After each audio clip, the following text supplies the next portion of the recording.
बिस्मिल्लाहिर्रहमानिर्रहीम। बात से बात प्रोग्राम में आपका मेज़बान सलीम सातियानी। पाकिस्तान और पाकिस्तान से बाहर देखने वाले वो तमाम नाज़रीन जो इस वक्त हमारे इस प्रोग्राम को देख रहे हैं, उन्हें खुश आमदीद कहते हैं। नाज़रीन, आज हम गुफ्तगू करने लगे हैं उन जर्नलिस्ट से जो अपने आप को सीनियर कहते हुए कहते हैं कि हमारा नाम जो है सीनियर के हवाले से शो ना किया जाए। ये वो लोग हैं, ये वो एसेट्स है जिसे कभी फरामोश नहीं किया जा सकता। ये अपने अपने ओहदे से अपने अपने डिपार्टमेंट से इतने मुंसलिक होकर इतना बेहतरीन तरीके से काम कर रहे हैं, और इनकी जो दिली लगाव है उसके बारे में जब मैं आप इनसे सवालात करूँगा तो आपको खुद अंदाज़ा होगा कि वो लोग हैं जो किसी तारुफ के मोहताज नहीं। अल्लाह ने बड़ी इज़्ज़त दी, बड़ा मुकाम दिया, बड़ी हैसियत दी, बड़ा नाम दिया, और बड़े बड़े अखबारों के अंदर कालम नवीस के हवाले से और उस अखबार को अपने हवाले से अपना समझ के चला रहे हैं। मेरे साथ तशरीफ़ फरमा है chairman Pakistan film TV journalist association के अतर जावेद सूफ़ी साहब, जो कि 47 साल से जर्नलिस्ट की इस फील्ड में। इन्हें आज के इस प्रोग्राम में खुश आमदीद कहते हैं। अस्सलाम वालेकुम। वालेकुम अस्सलाम। मेरे दूसरे मेहमान है कराची प्रेस क्लब के साबिक सदर है और साबिक जनरल सेक्रेटरी है, और 30 साल से इस अखबार की इस दुनिया के अंदर अपने आप को अपने हवाले से जाने और पहचाने जाते हैं। ताहिर हुसैन खान साहब सीनियर जर्नलिस्ट हैं, इन्हें भी आज के इस प्रोग्राम में खुश आमदीद कहते हैं। अस्सलाम वालेकुम। वालेकुम अस्सलाम। सर, मैंने जब 47 साल का लफ्ज़ सुना तो बड़ी हैरानगी हुई, और फिर उसके बाद एक प्रोग्राम मैंने किया था और उस हवाले से लोग जो है प्रिंट मीडिया से इलेक्ट्रॉनिक मीडिया की तरफ मूव करते, लेकिन आप लोग जो है प्रिंट मीडिया में भी अभी तक है। उसकी क्या बुनियादी वजह, आपकी मोहब्बत, आपका प्यार अभी तक उस जगह क्यों बरकरार है? नहीं, इसमें कोई मोहब्बत और प्यार अपनी जगह पर है, पेशे के साथ ज़ाहिर इंसाफ करता है इंसान, लेकिन कोई ख़ास वजह नहीं। बस चूँकि अब इस उम्र के अंदर हम वो कहाँ ये उसका माइक लेकर के इधर उधर फिरेंगे, तो ज़ाहिर है इतने साल हो गए तो डेस्क पे जो काम हो जाता है बैठ कर के वो ज़्यादा अच्छा है, पुरसुकून काम है, और वही काम हमारा काम ही वही है। आपकी तरफ आता हूँ। माशाल्लाह आप भी कराची प्रेस क्लब के साबिक सदर हैं, जनरल सेक्रेटरी हैं। ताहिर हुसैन साहब, आपसे मैं कहता हूँ कि आप इतने लोगों को आप खुद एक इंस्टीट्यूट है, आप लोगों ने इतने लोगों को बना दिया। जर्नलिस्ट के हवाले से अगर मैं आपसे सवाल करूं कि एक अच्छे जर्नलिस्ट को किस खूबी का मालिक होना चाहिए? जी शुक्रिया। देखिए, एक तो बात यह है कि जर्नलिस्ट जो है वो एक तो उसका अपना बहुत ज़्यादा उसकी काबिलियत होनी चाहिए, उसको पढ़ना चाहिए, लिखना चाहिए, ताकि वो लोगों को सही तौर पे इन्फॉर्म कर सके और ये बता सके कि उसकी जो बात है वो कितनी ऑथेंटिक है। ये बुनियादी सवाल है। और दूसरी बात ये है कि अगर जर्नलिस्ट जो है उसकी क्रेडिबिलिटी नहीं होगी तो मैं समझता हूँ कि उसके काम की भी क्रेडिबिलिटी नहीं होगी, और ना ही वो उसकी बात को कोई सीरियस लिया जाएगा, ना ऑथेंटिक होगी। तो सबसे पहली बात तो ये है कि एक जर्नलिस्ट को सीरियस और बहुत ही ऑथेंटिक चीज़ों में देखते हुए काम करना चाहिए, अपनी काबिलियत की बुनियाद पे और अपनी सलाहियतों की बुनियाद पे। ठीक है। अच्छा सर, आपकी तरफ आता है फिल्मी सनत के हवाले से अगर मैं गुफ्तगू करूँ कि फिल्मी सनत को एक इंडस्ट्री का दर्जा दिया जाता है, इसकी कहानी आप बताएं, ये कहाँ से शुरू हुई और अब कहाँ खड़े हैं हम? बदकिस्मती है कि पाकिस्तान फिल्मी सनत जो है ना, उसको सनत तो ज़रूर कहा गया है, लेकिन उसको जो सनती मराहत हैं जो हुकूमत को देनी चाहिए वो आज तक नहीं दी। सबसे पहले भुट्टो साहब ने फिल्मी सनत के ऊपर कुछ थोड़ा सा कर्म किया था। उन्होंने नेफडेक बनाई, उन्होंने लोक विरसा बनाया, उन्होंने आर्ट और फन के हवाले से भुट्टो साहब की खदमात रही हैं। लेकिन उसके बाद बदकिस्मती से ज़िया-उल-हक का दौर आ गया, तो आर्ट और कल्चर तो तबाह बर्बाद कर दिया उस शख्स ने। तो फिल्मी सनत के साथ भी यही हुआ कि 70 की दहाई और 90 की दहाई में जो फिल्में बनी हैं वो फिल्में आज भी हमारे एसेट्स हैं।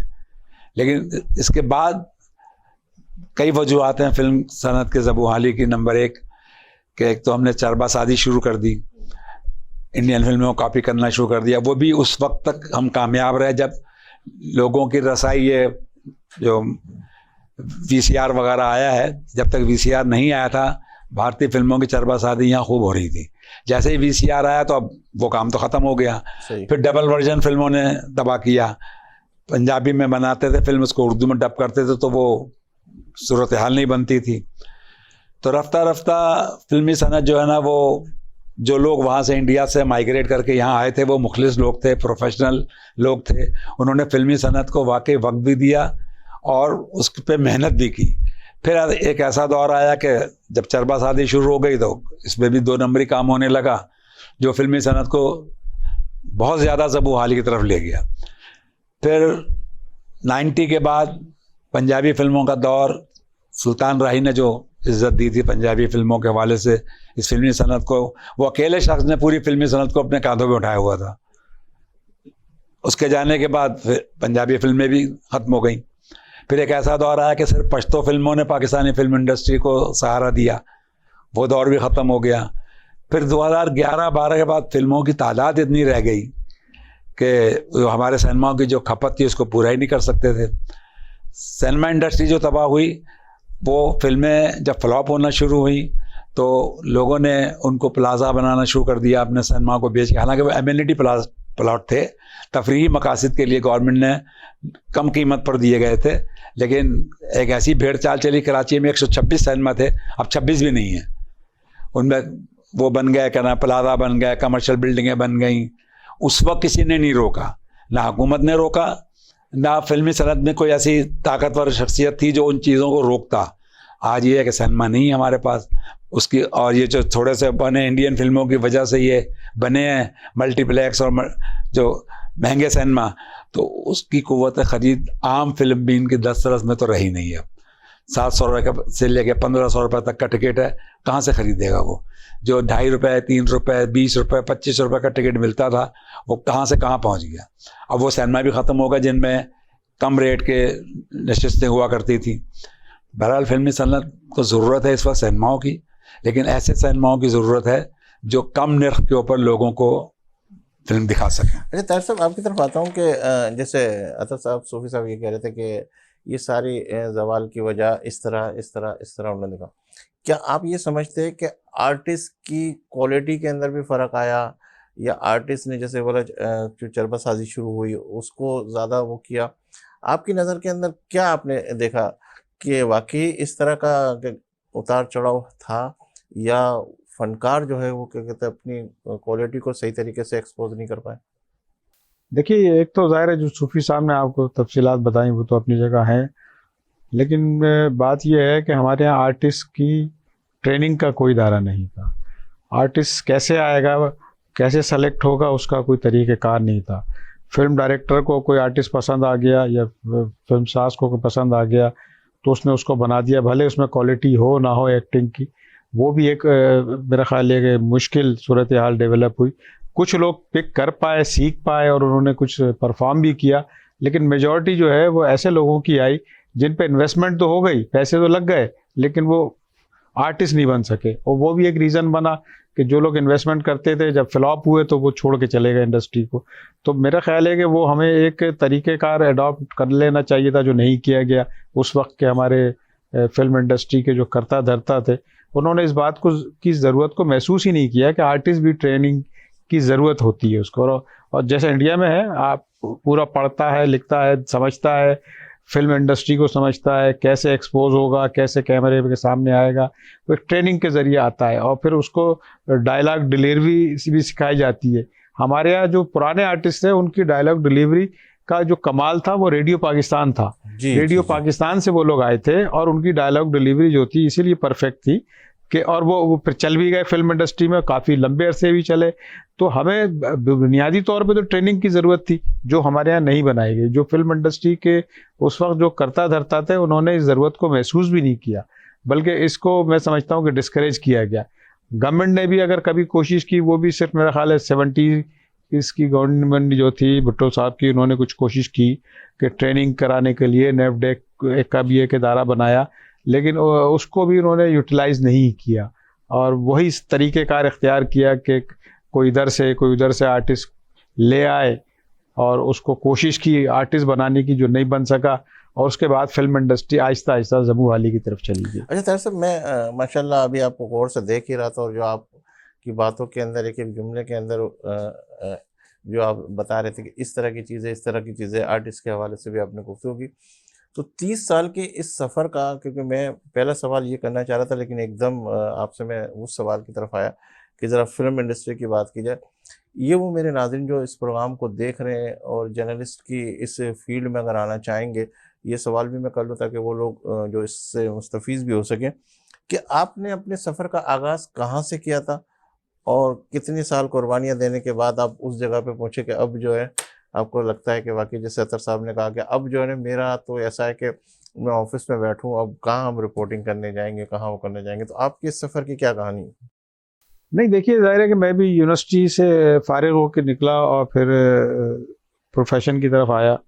और ज़ाहिर है कि उस वक्त भी जो मीडिया था वो बड़ा कंट्रोल्ड मीडिया था और पाबंदियों के साथ था। मार्शल लॉ का दौर था, बहुत सख्त पाबंदियाँ थीं। लेकिन उस पाबंदियों का एक फ़ायदा ये हुआ कि हमारे काम में ज़्यादा निखार आया, ज़्यादा हमने स्किल सीखा, लिखने का, पढ़ने का, समझने का और चीज़ों को प्रमोट करने का, किस तरीके से एक्सप्रेस किया जाए, वो तरीका हमने उस पाबंदी के दौर में सीखा और उसका फ़ायदा भी हुआ। बहुत आहिस्ता आहिस्ता फिर हम पहले मैं उर्दू जर्नलिज़म में था, फिर आहिस्ता आहिस्ता अंग्रेज़ी जर्नलिज़म में हम गए। तो ये एक बड़ा अच्छा सफ़र था, बड़ा खूबसूरत भी था और कहाँ से मुश्किल भी था। आगाज़ आपने कहाँ से किया एज़ अ रिपोर्टर? कहाँ से किस मैंने आगाज़ तो ज़ाहिर है किया था एज ए डेस्क पे मेरा काम था। फिर मेरे सीनियर्स ने मुझे कहा कि आप यंग हैं, आप रिपोर्टिंग में जाएं, तो मैं रिपोर्टिंग में चला गया और मुझे ज़्यादा रिपोर्टिंग में जो मेरा एक्सपीरियंस हुआ वो अंग्रेज़ी जर्नलिज़म में हुआ और आज तक मैं रिपोर्टिंग करता हूं और उसी तरह मैं अपनी सारी प्रोफेशनल चीज़ों को देखता हूं। तो अंग्रेज़ी जर्नलिज़म में रिपोर्टिंग कर मुझे जो एक्सपीरियंस हुआ वो ज़्यादा अच्छा था, बहुत रिस्पांस भी बहुत आता था और ज़ाहिर है कि उसका एक इंटरनेशनल एक्सपोजर भी था अंग्रेज़ी की वजह से। तो वो एक बेहतर मुझे लगा और ज़ाहिर है कि फिर वो चैनल आ गए, टीवी चैनल भी आ गए।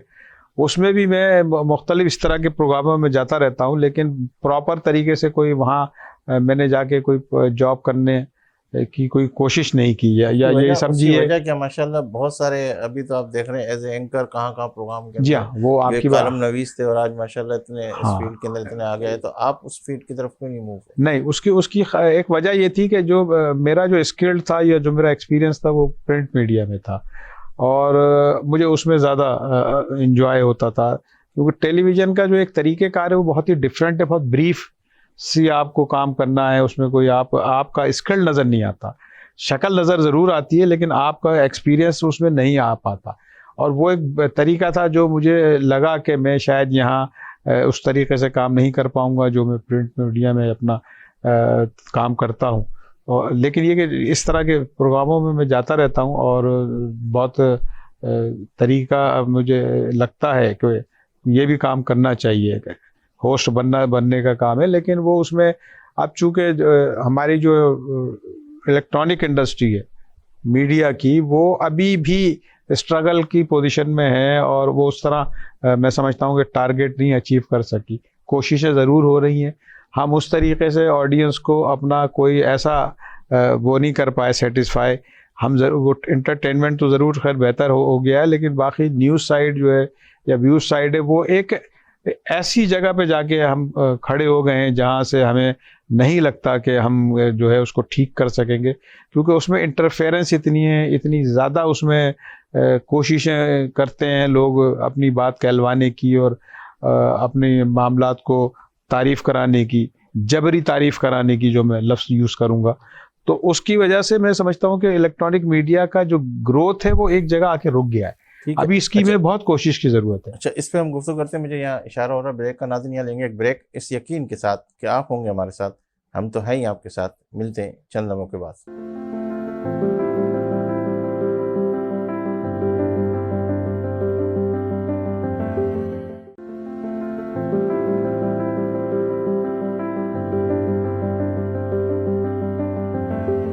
खुशामदीद नाज़रीन, आप देख रहे हैं प्रोग्राम बात से बात। अदर साहब, आपकी तरफ आता हूँ कि 47 साल के इस अरसे के अंदर तकरीबन शायद ही कोई ऐसा आर्टिस्ट हो जो आपसे मिला ना हो, या कोई ऐसा आर्टिस्ट जिसको आपने देखा कि वाकई उसके अंदर जो टैलेंट था लेकिन उस टैलेंट की वजह से वो बहुत ज़्यादा एक्सपोज नहीं हो पाया, और क्या आपने इस सारी फील्ड के अंदर देखा? नहीं, चूँकि हमने जिस दौर में लिखना शुरू किया था वो प्रिंट मीडिया का ही दौर था, तो उस ज़माने में प्रिंट मीडिया की कदर थी, कदर हो के आज थोड़ी सी कम हुई है इलेक्ट्रॉनिक मीडिया की वजह से, क्योंकि लोग अब आजकल उसके पीछे भागते हैं। लेकिन प्रिंट मीडिया की एक अपनी हैसियत है, उसमें लिखा हुआ जो कुछ भी होता है कोर्ट भी उसको तस्लीम करती है, जबकि इलेक्ट्रॉनिक मीडिया की एविडेंस कोर्ट तस्लीम नहीं करती है। तो फिल्मी सनत में उस वक्त जितने भी लोग वो कह रहे हैं कि इलेक्ट्रॉनिक मीडिया की कोर्ट नहीं करती। नहीं,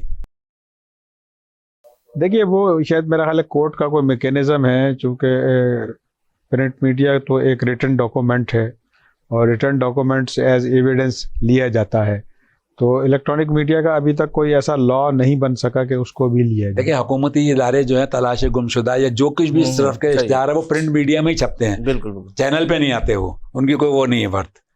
तो उस लिहाज से प्रिंट मीडिया की अहमियत है कि आज 50 साल पुराना अखबार भी अगर आप कोर्ट में पेश करेंगे या कहीं पेश करेंगे, अभी भी जिन लोगों के इंतकाल हो जाते हैं वो अपनी शहरियत के हवाले से, जायदाद के हवाले से वो वहीं इश्तिहार देते हैं, वे किसी को कोई क्लेम है तो आके कर ले। तो उसकी अहमियत बहरहाल है। तो हमने जिस ज़माने में लिखना शुरू किया था, तो सन 74 की बात है, मैं जंग से मैंने लिखना शुरू किया, तो और कल्चर पे ही लिखना शुरू किया। तो उस ज़माने के जो आर्टिस्ट थे, डायरेक्टर्स थे, फिल्मसाज थे, वो एक तो पक्के और प्रोफेशनल लोग थे, वो रिगार्ड करना भी जानते थे, रिगार्ड कराना भी जानते थे। अच्छा, इस बिल्कुल आपने कहा कि आप ये देखिए कि पहले जो है एक निगार अवार्ड्स जो होता था, वो जो है क्या कहते हैं उस फिल्म इंडस्ट्री के हवाले से और उन अदाकारों के हवाले से जो इस फील्ड के अंदर थे, वो आर्टिस्ट वहाँ से अवार्ड लेता था तो उसको एक बड़ा वो होता था कि मैंने निगार अवार्ड वसूल किया। ये तसलसल कब टूटा और क्यों टूटा और इसकी क्या बुनियादी वजह? 2-3 वजूहत हैं। अवार्ड का इजरा बहुत अच्छी बात थी और उसी से लोगों में कंपटीशन पैदा हुआ। गवर्नमेंट ने भी नेशनल फिल्म अवार्ड के नाम से अवार्ड शुरू किया, लेकिन वो उसको ज़्यादा अरसा कंटिन्यू नहीं कर सके। उसकी बहुत सी वजूहत हैं। वो नेफडेक बनाई थी, नेफडेक टूट गई। हालांकि नेफडेक अगर कायम रहती यहाँ पर तो शायद फिल्म इंडस्ट्री आज जिस मसाइल का शिकार है उसको असल में चार्टर्ड के जो उसका चार्टर था नेफडेक का, उसके मुताबिक काम नहीं किया गया। सिफारिश से लोग भर्ती हो गए उसके अंदर, तो लिहाजा जो फंड था वो ख़त्म हो गया। फिल्म बनाई, इंतहाई फ्लॉप फिल्में बनी, जो उन्होंने 2-3 फिल्में बनाई, इंतहाई फ्लॉप फिल्में बनी। दुनिया भर में इस किस्म के इदारे जो हैं वो फिल्म इंडस्ट्री को सपोर्ट करते हैं। आसान किस्तों के ऊपर उनको सिनेमा के प्लाट दिए जाते हैं, मशीनरी के ऊपर उनको रियायत दी जाती है, इंपोर्ट के ऊपर। लेकिन हमारे यहाँ ऐसा नहीं हुआ, तो उसकी वजह से बहुत नुकसान हुआ। तो जहाँ तक आपने ये सवाल किया कि उस वक्त वाकई फ़नकार मेहनत करते थे, उनकी बहुत रिहर्सल होती थी। आज मेयार वो इसलिए नहीं है कि फ़नकार आया उसने एक ही वक्त में 6-6 ड्रामे या 6-6 फिल्में साइन की हुई हैं, वाह अच्छा हमें क्या करना जल्दी से बता दो, वहीं कहानी लिखी जा रही है, वहीं डायलॉग लिखे जा रहे हैं, तो वो कहाँ से रहेगा। जबकि माजी में ये होता था, जैसे शबाब के रानवी वाले फैमिली जो थी या SM यूसुफ वाले, ये फ़नकार को माहाना बुनियाद के ऊपर अदायगी करते थे। इनके कितने भी प्रोजेक्ट हो उसके अंदर ये वो कहलाते हैं, कौन सा आर्टिस्ट कहलाते हैं ये, वो स्टाफ आर्टिस्ट होते थे। जैसे रेडियो पाकिस्तान में स्टाफ आर्टिस्ट होता है, ऐसे इनके यहाँ भी स्टाफ आर्टिस्ट होते थे। काम आपका है या नहीं है, आपने उनकी फिल्म में काम करना है और आपने सुबह आ जाना 10 बजे और 6 बजे पैकअप। अब ऐसा नहीं है, अब तो 24 घंटे फिल्म की शूटिंग हो सकती है। तो उसकी वजह से मेयार गिरा है कि अब रिहर्सल नहीं रही।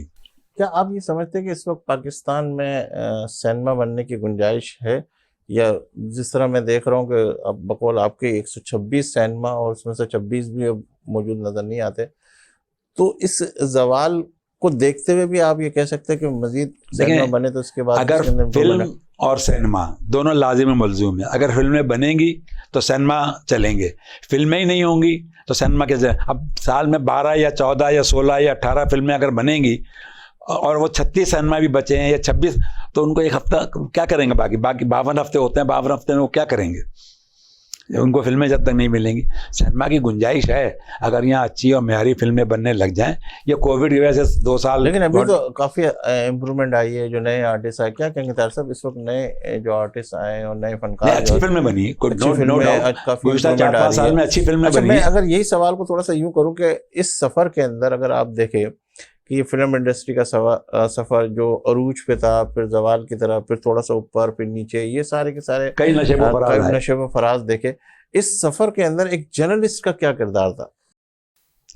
देखिए, एक तो बात यह है कि हमारे एक ख़ास माइंड सेट है हमारे हुक्मरानों का और हुकूमतों का। सिनेमा के लिए ज़रूरी नहीं कि हमारे यहाँ इंडस्ट्री की फ़िल्म बने। हम दुनिया भर से कहीं से भी फ़िल्म मंगवा सकते हैं और लोगों को दिखा सकते हैं, क्योंकि लोग मुख्तलिफ़ चीज़ें देखना चाहते हैं, मुख्तलिफ़ एंटरटेनमेंट में जाना चाहते हैं। हुआ ये था कि बदकिस्मती से हमारी फ़िल्म इंडस्ट्री के लोग जो है वो डिमांड करते हैं कि इंडिया की फ़िल्में ना चलाएँ या फ़लाने मुल्क की फ़िल्में ना चलाएँ। बात यह है कि लोगों को आप देखने दें, आप कौन होते हैं रोकने वाले? और आपका अगर आपकी फ़िल्में सही नहीं बन रही तो इसमें आवाम की तो कसूर नहीं है। अगर किसी और मुल्क की बेहतर फ़िल्में उनको लग रही हैं तो वो देखेंगे जाके। ईरानी फ़िल्में बहुत अच्छी बनती हैं, लेकिन ये कि आप अलाउ नहीं करते हैं। बहुत सारे ममालिक में, अरब ममालिक में भी अब तो अच्छी-अच्छी फ़िल्में बन रही हैं। तो आपको अपना माइंडसेट तब्दील करना पड़ेगा। आपको ओपन कॉम्पिटिशन में जाना पड़ेगा। आप ये नहीं कर सकते कि आप ऑडियंस को सिर्फ़ एक ही माइंडसेट के हिसाब से फ़िल्म दिखाएँ या कोई चीज़ दिखाएँ और उसको फ़ोर्स करें कि यही देखता रहे। ये भी एक रीज़न है इस इंडस्ट्री के डाउनफॉल का। बात ये है कि आपको एक ओपन कॉम्पिटिशन में क्यों नहीं जाना चाहते? आपको ओपन कॉम्पिटिशन में जाना चाहिए। तमाम मुल्कों की फ़िल्में यहाँ आएँ, लगें। सिनेमा कम पड़ जाएँगे। मैं अगर आपको बता रहा हूँ कि अगर आप पूरी दुनिया से फ़िल्में मँगा के यहाँ चलाएँ, लोग देखेंगे। लोग नेटफ्लिक्स पे जाके इतनी फ़िल्में देखते हैं कि आप हैरान हो जाएँगे। अगर सर्वे करेंगे तो आपको लगेगा कि लाखों के हिसाब से लोग रोज़ाना फ़िल्में देखते हैं। लेकिन आप उनको ये फैसिलिटीज़ प्रोवाइड ही नहीं कर रहे हैं। एक बात तो ये। दूसरी बात ये है कि हमारी फ़िल्म इंडस्ट्री की तबाही में हमारे गवर्नमेंट की पॉलिसीज़ का बड़ा हाथ है। और वो उसी तरफ आ रहा था। उसमें थोड़ा-सा मैं आपसे इजाज़त चाहूँगा बिल्कुल, बिल्कुल। कि देखिए, बात ये है कि अफ़गानिस्तान की जंग जो है, उसका आम आदमी से कोई ताल्लुक़ नहीं था। आपने उसको अफ़गानिस्तान की जंग में उलझाने के लिए आपने इंडस्ट्री बंद कर दी। आपने मज़हब के नाम पे जो है वो लोगों को डरा धमका के जो है तमाम एंटरटेनमेंट पे आपने पाबंदी लगा दी। गाने भी आप कहते हैं अपनी मर्ज़ी के हमारी मर्ज़ी के बनने चाहिए, और फ़िल्मों में भी आप चाहते हैं कि आप ही की मर्ज़ी की बननी चाहिए। ये सारी चीज़ें ख़राबी की तरफ लेके गई हैं। आपने टीवी पे इस बात पे झगड़ा करा दिया कि फ़लानी एंकर जो है वो दुपट्टा नहीं पहनती है। ये कोई तरीक़ेकार नहीं थे मामला। बात ये है कि आप चीज़ों को बेहतर करने की तरफ ज़ोर देते, ना कि आपने पाबंदियों की तरफ ज़ोर दिया।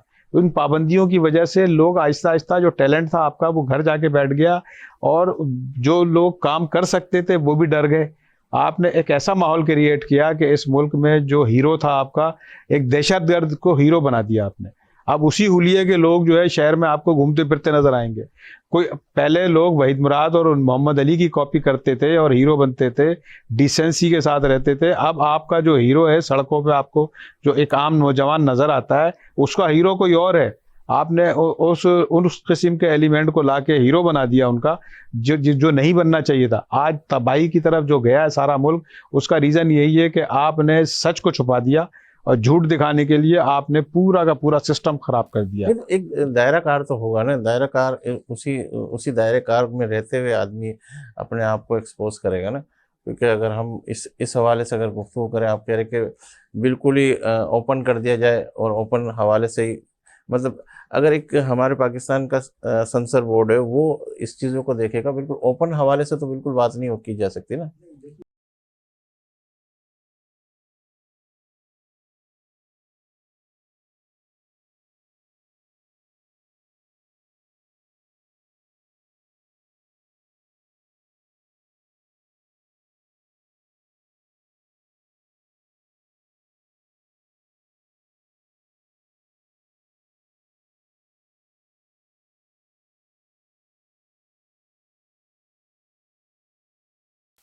अच्छा, चले अगर मैं आपको एक और सवाल आपकी तरफ करता हूँ, फिर अता साहब से भी यही सवाल मैं मूव करूँगा कि अगर हुकूमत पाकिस्तान, अगर आप कहते हैं कि हुकूमत पाकिस्तान ने जो है इसके अंदर अपनी पार्ट पहले सही तरीके से नहीं किया, हुकूमती पॉलिसी सही नहीं थी, उसकी सबसे बड़ी बुनियादी वजह, कुछ चीज़ें तो हम एक्सेप्ट भी कर लेते हैं कि भाई उनको फ़ंड मुहैया नहीं किया गया, जिस तरह भुट्टो के हवाले से गुफ्तगू हो तो उन्होंने सारी चीज़ों को एक्सपोज़ किया। फिर आप दूसरे नुमाइंदे की बात करें कि उन्होंने बिल्कुल बैक साइड पे लेकर गए। अब जो है, अगर मैं ये कहूँ कि अगर हुकूमत पाकिस्तान आपको ये ज़िम्मेदारी दे दे, तो आप क्या इक़दाम उठाएँगे? आप किस तरह से इसका आगाज़ करेंगे? किस तरीके से फ़िल्म इंडस्ट्री को बचाएँगे? देखिए बात ये है कि आप मुझे दे दें या किसी को भी दे दें, लेकिन जब तक मेरी समझ में ये नहीं आएगा कि मेरे हुक्मरानों का माइंडसेट जो है वो क्या है।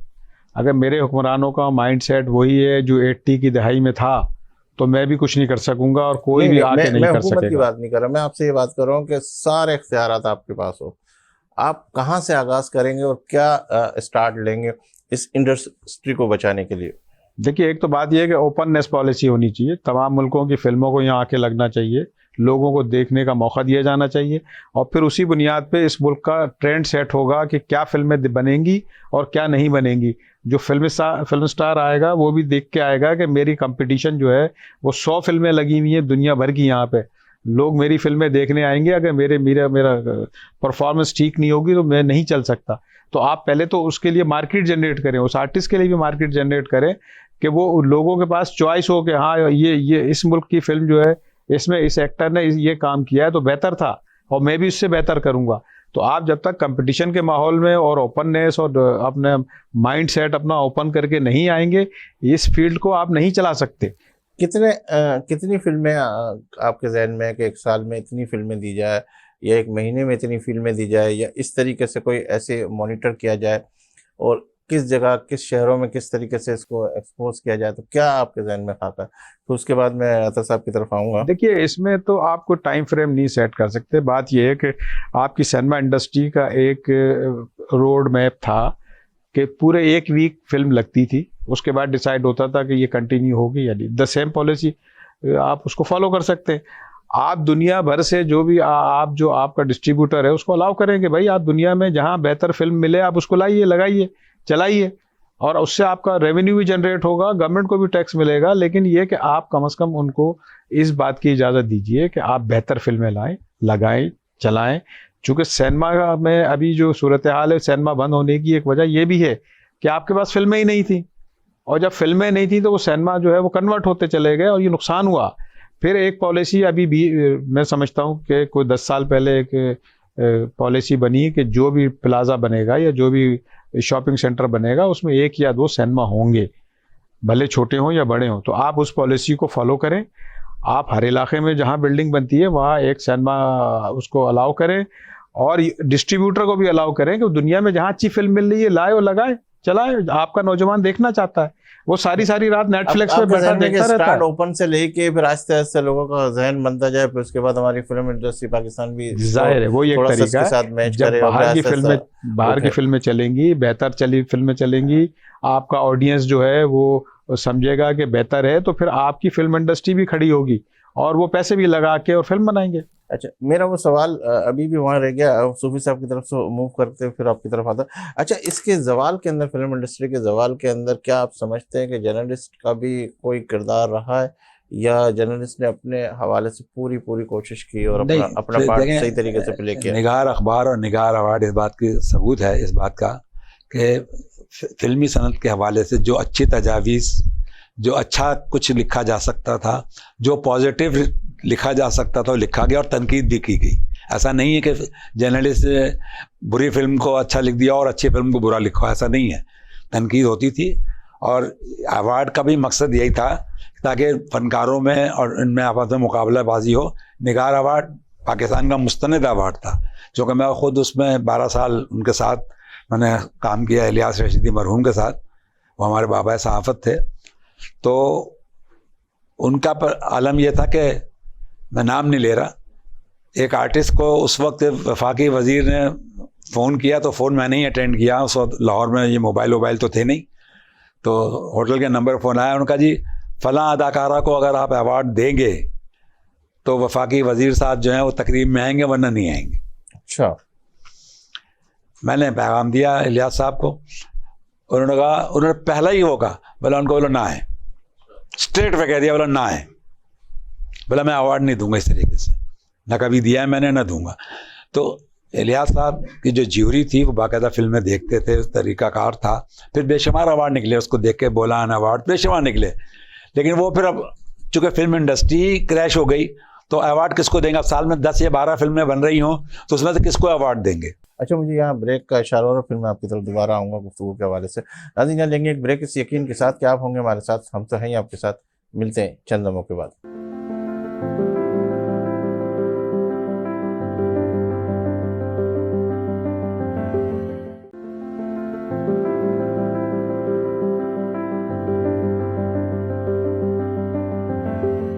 खुशामदीद नाज़रीन, आप देख रहे हैं प्रोग्राम बात से बात। अतर साहब, आपकी तरफ आता हूँ कि जिस तरीके से हम गुफ्तगू कर रहे हैं, आपने कहा जर्नलिस्ट के हवाले से भी बात हुई, फिर हमारे आर्टिस्ट को फनकारों के हवाले से भी गुफ्तगू हुई, और 47 साल का अरसा हो गया। और मैं ये चाहूँगा ताहिर साहब भी यहाँ मौजूद है और इससे फ़ायदा उठाएं। और अगर मैं ये कहूँ आपसे कि आपको मिनिस्टर ऑफ फिल्म इंडस्ट्री का दर्जा दे दिया जाए और बना दिया जाए आपको, और आप इस फिल्म इंडस्ट्री को अगर दर्जा के हवाले से अगर मैं गुफ्तगू करूँ तो इंडस्ट्री कहलाती है, जबकि ये बहुत ही ज़वाल का शिकार है बकौल आप लोगों के। इस वक्त वो पजीराई नहीं मिल रही, हालांकि टैलेंट में की कमी नहीं है, पाकिस्तान के अंदर बेपनाह टैलेंट है, मगर उसको सही तरीके से यूज़ नहीं किया जा रहा। उस यूज़ करने के हवाले से अगर मिनिस्टर बन जाते तो कहाँ से, जिस तरह मैंने ताहिर साहब से भी गुफ्तगू की, कहाँ से आगाज़ किया जाए, तो आप अगर बने तो आप कहाँ से, क्योंकि माशाल्लाह आपको 47 साल का तजर्बा, आपने सारे वो नशे व फराज देखे, लिखना भी और उसके बाद इलेक्ट्रॉनिक मीडिया से भी वाबस्तगी रही, प्रिंट मीडिया से भी लोगों से वाबस्ती रही, और बहुत सारे लोगों को आपने बड़े गहराई से और बहुत करीब से देखा है। तो आप कहाँ से इंडस्ट्री को उठाने के लिए पहली ज़रूरत जो है कि सिनेमा तामीर हो, यहाँ पे आसान शराइत के ऊपर उनको कहने में प्लाट दिए जाएँ, एमिनिटी प्लाट दिए जाएँ उनको, उसके ऊपर जो भी खर्चा हो उसको बैंक आसान इकसात के ऊपर उनको दे, ताकि ये इंडस्ट्री को अब नए सिरे से खड़ा करने की ज़रूरत है हमें। फिर दूसरी बुनियादी चीज़ जो है वो एक फ़िल्म एकेडमी होनी चाहिए पाकिस्तान में, जहां बाकायदा तरबियत दी जाए हर शोबे की। नापा है लेकिन वो अपने मकासद पूरे नहीं कर पा रहा है। तीसरी चीज़ ये है कि फिल्म इंडस्ट्री के अंदर जैसे दुनिया भर में कंसोर्शियम बनते हैं, फाइनेंस कंपनीज बनती हैं, ऐसी फाइनेंस कंपनी का वजूद लाजमी हो इस इंडस्ट्री की तरक्की के लिए, जो फाइनेंस करे, जो फिल्में बनाए, सिनेमा बनाए, ताकि लोग दोबारा उन सिनेमाओं और फिल्मों की तरफ आ सकें। तो ये बुनियादी चीज़ें हैं कि फाइनेंस होना चाहिए, प्लाट होना चाहिए, मशीनरी को इंपोर्ट करने की इजाज़त दी जाए, एकेडमी बनाई जाए। ये जब चीज़ें होंगी तो अपने आप फिल्म इंडस्ट्री अपने पाँव पे खड़ी होना शुरू हो जाएगी। अच्छा, आपकी तरफ आता हूँ ताहिर साहब के, आप सदर भी रह चुके हैं, जनरल सेक्रेटरी भी कराची प्रेस क्लब के। इस हवाले से अगर मैं गुफ्तगू करूँ आपसे कि आपको भी अगर इस मिनिस्टर के हवाले से भी आपने कहा कि मैं इस तरीके से लेके चल सकता हूँ, एक तो सवाल वही अतर साहब वाला कि आप कहाँ से आगाज़ करेंगे, नंबर एक। दूसरा ये कि आप ये कहते हैं कि जर्नलिस्ट एक बहुत बड़ी अहमियत का हामिल है और उसकी बड़ी सुनवाई है और बहुत अच्छे तरीके से वो अपने आप को जो एक्सपोज करा सकता है और अपनी बात को मनवा सकता है। तो क्यों इतने जवाल की वजह क्या बनी? जैसे कि अभी मैंने देख रहा था पिछले दिनों कि कोई भी वजीर का प्रोग्राम होता है या कोई भी ऐसे प्रोग्राम होता है जिसके अंदर अगर वो चाहते जितने भी सहाफ़ी बाइकाट करना है तो भाई बाइकाट कर दो। तो क्या आपने भी इस सिलसिले के अंदर कोई ऐसे बाइकाट या कोई ऐसी या हुकूमत के हवाले से गुफ्तगू करके इस फिल्म इंडस्ट्री की तरफ बढ़ाया, या आपके उस जो सहाफ़ी हजरात जो आपसे मुंसलिक रहे उनके लिए कोई ऐसे इक़दाम किए आपने? देखिए, एक तो जाहिर है कि बाइकाट कोई रीज़न होता है तो बाइकाट की तरफ जाते हैं हम। हर न्यूज़ का बाइकाट जो है मैं समझता हूँ कि नहीं होना चाहिए, इसलिए कि न्यूज़ प्रोवाइड करना जर्नलिस्ट का बुनियादी काम है। तो हम कोशिश करते हैं कि ये कम से कम हो और उसमें सिर्फ हम टोकन वॉकआउट करें या तो टोकन हम प्रोटेस्ट करें तो वो तो ठीक है। लेकिन बात यह है कि आपने जो बात कही कि पॉलिसी क्या बनाए, कैसे बनाए, तो पॉलिसी की तो जहाँ तक बात है कि जो स्टेक होल्डर हैं उन सबको आपको साथ लेके चलना पड़ेगा, उनको बिठाएं, उनकी मुश्किलात पूछें, वो क्या आपको बेहतर तरीके से बताएंगे। दूसरी बात यह है कि अगर गवर्नमेंट वाकई सीरियस है तो एक तो मैं समझता हूँ कि तालीमी इदारों में इस फिल्म इंडस्ट्री के या फिल्म के और आर्ट और कल्चर के हवाले से बच्चों को पढ़ाया जाए, उनको बताया जाए कि ये आर्ट और कल्चर बहुत ज़रूरी चीज़ है ज़िंदगी में, आपकी लाइफ में ये सब चीज़ें बहुत ज़रूरी हैं, और इसकी तरफ उनको मोटिवेट किया जाए ताकि वो उनका जहन तैयार हो और फिर वो खुद बैठ के डिमांड भी करें कि हमें फ़िल्म चाहिए और हमें आर्ट और कल्चर चाहिए, और फिर उसकी तरफ जाएं भी, खुद भी जाएं और उसमें पार्टिसिपेट भी करें। तो मैं समझता हूँ कि बुनियादी तौर पे तालीमी इदारों में पहले तो ये मोटिवेट करने की ज़रूरत है हमारी यंग जनरेशन को कि आर्ट, कल्चर, फिल्म ज़िंदगी के लिए ज़रूरी है। आपको यानी सिर्फ ज़हनी सुकून नहीं मिलता बल्कि आपको एक आगे बढ़ने का भी मौका मिलता है। आप समझते हैं, सीखते हैं, दुनिया को देखते हैं और उसी तरीके से फिर अपनी ज़िंदगी गुजारने की कोशिश करते हैं। तो मैं ये समझता हूँ कि हमें तालीमी इदारों से शुरू करना चाहिए और फिर जो स्टेक होल्डर हैं उनसे बात की जा सकती है कि आपकी क्या मुश्किलात हैं और आप किस तरीके से मुश्किलात हल कर सकते हैं। अच्छा, मैं अगर इसकी तरफ जाऊं कि बकौल आपके के फनकार माशाल्लाह बहुत टैलेंटेड है, अगर हम फिल्म इंडस्ट्री के अलावा अगर हम गुफ्तगू करें, हमारी पाकिस्तानी जो ड्रामे हैं वो वाकई उसको देख के लोग बड़े सीखते हैं, तो उस तरफ तो काफ़ी इम्प्रूवमेंट आई है, वहाँ कोई पजीराई नहीं मिल रही। आपकी जर्नलिस्ट तबके ने उसके अंदर कितना काम किया, किस हवाले से उनको आगे एक्सपोज किया? देखिए, इसमें आपको मैं बताऊं कि जब ये फिल्म इंडस्ट्री बहुत पीक पे थी तो सूफी साहब इस बात को की गवाही देंगे कि मैं समझता हूं कि सैकड़ों के हिसाब से फिल्मी पर्चे निकला करते, सैकड़ों के हिसाब से अखबारात और मैगजीन, और वो सारे के सारे बिकते थे और लोग पढ़ते थे और उनकी बहुत ज़्यादा डिमांड भी होती थी।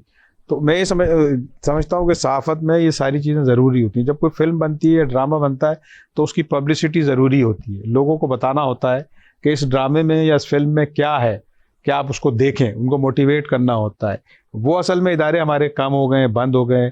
फिर दूसरा नुकसान ये हुआ कि जो प्राइवेट चैनल आए, इन्होंने अपने ड्रामे शुरू किए, अपने एंटरटेनमेंट चैनल भी आए इनके, तो उसकी वजह ये हुई कि एक चैनल अगर कोई ड्रामा बना रहा है तो दूसरा चैनल उसको उसकी न्यूज़ को टेलीकास्ट नहीं करेगा, ना उसको पब्लिक करेगा। तो ये चीज़ें रुक गई हैं। आगे की तरफ का सफ़र हमारा इसलिए रुक गया है कि एक इदारा अगर कोई ड्रामा चला रहा है या बना रहा है तो दूसरा इदारा उसको प्रमोट नहीं कर रहा, तो जाहिर है वो कमर्शियल उनकी प्रॉब्लम है, वो एक इदारा दूसरे इदारे को प्रमोट नहीं करेगा। लेकिन पहले ज़माने में ये नहीं था, क्योंकि फिल्म इंडस्ट्री अपना काम कर रही थी और जर्नलिस्ट अपना काम कर रहा था, तो वो न्यूट्रल होकर सारी चीज़ों को दिखा रहा था, बता रहा था, और तमाम मैगज़ीन और अखबारात जो है तमाम फिल्मों के लिए अवेलेबल थे, उनको प्रमोट भी किया जाता था, पब्लिसिटी भी की जाती थी। आज ये काम मुश्किल है और इस मुश्किल काम को हल करने के लिए आपको मीडिया इंडस्ट्री को भी साथ बिठाना पड़ेगा कि ये इसको प्रमोट करना है तो उसमें वो कितना हेल्प कर सकते हैं। इस बात को क्यों बैठे नहीं, क्यों, इसकी क्या वजह है? मतलब सारे के सारे लोग बैठने के अंदर तमाम चैनल्स के असल में आपस में मुकाबलेबाजी है, तो उसकी वजह से ये ग्रुपिंग हुई है। अब यहाँ तक भी हो गया कि अगर फलां आर्टिस्ट या फलां डायरेक्टर फलां चैनल के साथ मुंसलिक है तो उसी के साथ ही रहेगा, वो दूसरा उसको हायर ही नहीं करता। ये भी तो आपने प्रेस क्लब के हवाले से कोई ऐसी अपनी पॉलिसी बनाई, कोई ऐसी चीज बनाई कि हम पॉलिसी नहीं बना सकते, क्योंकि ये कमर्शियल काम है। ये देखिए, प्रेस क्लब एक सोशल इदारा है जर्नलिस्टों का, मैं समझ रहा हूँ उसकी बात, जहाँ हम बैठ के एक्सचेंज ऑफ व्यूज करते हैं, एक्सचेंज ऑफ न्यूज़ करते हैं, और फिर हम देखते हैं क्या मुश्किलात हैं, अपने साथियों की मदद करते हैं कि किस तरीके से वो काम करें। प्रेस क्लब कोई पॉलिसी डिसीजन मेकिंग इदारा नहीं है। मतलब प्रेस क्लब की पॉलिसी हुकूमत को बनानी चाहिए, नहीं, हुकूमत के हवाले से भी, इसके हवाले से भी, फंड के हवाले से भी, आप सारी चीजों के ऊपर ये सब चीज़ हम करते हैं। देखिए, बात ये उसके बाद आप अपने फेवर भी करते हैं अपने सहाफ़ी हजरात को, खुदा न खास्ता एक्सीडेंट हो जाता है, कोई ऐसे हालात आ जाते हैं तो उसके हवाले से देखिए वो सब भी जाहिर है कि हम अपने तौर पे करते हैं और ये हमारा काम नहीं है, क्योंकि बात ये है कि वो साफ़ियों का जो इदारे हैं उनको देखना चाहिए ये सारी चीज़ें। हाँ, हम प्रमोट इसलिए करते हैं कि तमाम, जैसे मैंने कहा कि कोई भी आर्टिस्ट आता है हम उसको वेलकम करते हैं, उसको प्रोजेक्शन देते हैं। गुफ्तगू तो मुझे आपसे बहुत लंबी करनी थी, लेकिन यहाँ बातों के अंदर वक्त बिल्कुल इख्तिताम की तरफ चला गया, और मैं चाह रहा था कि बहुत सारे सवाल फिल्म इंडस्ट्री के हवाले से भी करूँ, उसके हवाले से भी करूँ। अतर जावेद सूफ़ी साहब, मैसेज भी लेना चाह रहा था लेकिन वक्त है नहीं, इस वजह से मैं मैसेज भी नहीं ले पा रहा आपका। तो अतर जावेद सूफ़ी साहब आपका बहुत शुक्रिया, ताहिर हुसैन खान साहब आपका बहुत शुक्रिया। नाज़रीन, आपने हमारे इस प्रोग्राम को देखा और इसके अंदर हमने देखा कि यकजहती में जो फुकदान आ गया है और आपस के अंदर जो रंजिशें बढ़ रही है, और लोग ये कह रहे हैं कि बस ये तेरा, ये मेरा, और ये तेरा मेरे की कहानी के अंदर अभी जो इलेक्ट्रॉनिक मीडिया की बात हुई, प्रिंट मीडिया की बात हुई, ये सारे के सारे अगर तेरा मेरा ख़त्म करके और एक हो जाए और एक ही सिमत की तरफ रवाना हो और सबका मंशूर एक ही हो, तो ये इंडस्ट्री भी बहुत जल्द तरक्की करेगी। लेकिन मुझे उम्मीद है आज, अगर आज मायूसी है तो कल आने वाला दिन अच्छा होगा। और सब एक साथ होकर बैठेंगे और अपने मसले मसाइल के हवाले से जब यकजहती की बात आएगी और जब आपस के अंदर एक दूसरे के मिलाप की बात आएगी, तो मुझे उम्मीद है कि आने वाला वक्त इंशाल्लाह बहुत अच्छा होगा और ये फिल्म इंडस्ट्री भी आइंदा के दिनों के अंदर मुझे बहुत अच्छी नज़र आ रही है, क्योंकि टैलेंट की कमी नहीं हो, टैलेंट को किस तरीके से एक्सपोज करवाना है, बस उसके अंदर फुकदान जो आ गया। और जिस दिन ये टैलेंट उभर के सामने आ जाएगा और ये टैलेंट वाले लोग जो है आपस के अंदर एक दूसरे को आगे लेकर आने की कोशिश करेंगे, वो तेरा मेरा सिस्टम ख़त्म होगा, तो इंशाल्लाह ये ज़रूर कामयाबी की तरफ ये कदम आगे की तरफ बढ़ेगा। इन्हीं अल्फाज के साथ इजाज़त दीजिए अपने मेज़बान सलीम सातियानी को कि जब भी आपका हाथ दुआ के लिए उठे तो इस खाकसार को और वतन अजीज़ को अपनी दुआ में ज़रूर शामिल कीजिएगा। अल्लाह हाफ़िज़।